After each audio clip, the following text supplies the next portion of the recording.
সেদিন বাইরে ছিল এরকম একটা মেঘলা ওয়েদার, সাথে আমার মনটা করছিল একটু বিরিয়ানি খাবো। তাই আমরা দেরি না করে আমি আমার সখীকে নিয়ে চলে গিয়েছিলাম শ্রীরামপুরের দ্য নান আদার দ্যান মুখার্জিসে।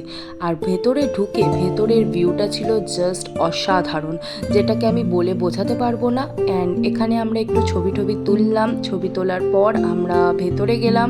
আর ভেতরের ভিউ ছিল আরও সুন্দর। এখানে যে একটা aesthetic looks and aesthetic vibes দেয়, যেটা সত্যি খুবই ভালো লাগে। এরপরেই আমরা ফার্স্ট অর্ডার করে নিয়েছিলাম এখানকার বিখ্যাত ফিশ ফ্রাই, যার টেস্ট ছিল খুবই সুন্দর। এরপর ফিশ ফ্রাই খেতে না খেতেই চলে এসেছিল এরকম নরম তুলতুলে মাটন দিয়ে মাটন বিরিয়ানি, যেটা দেখেই লোভ করতে শুরু করে দিয়েছিল। আর তোমরা দেখো কতটা ঝরঝরে রাইস এখানে। অ্যান্ড এই যে আলুটা তোমরা দেখতে পাচ্ছ, এটা এতটা সুন্দর কুকড হয়েছিল অ্যান্ড এতটা জুসি ছিল যে লিটারালি খুব সুন্দর। আর মাটন নিয়ে তো কোনো কথাই হবে না, মাটন দেখেই বুঝতে পারছো। এই হচ্ছে আমার ফার্স্ট বাইট, টেস্ট ইজ অসম। এরপরে ছিল লাস্ট পাতে ফিরনি, যেটা ছাড়া তো খাবারই অসম্পূর্ণ ছিল।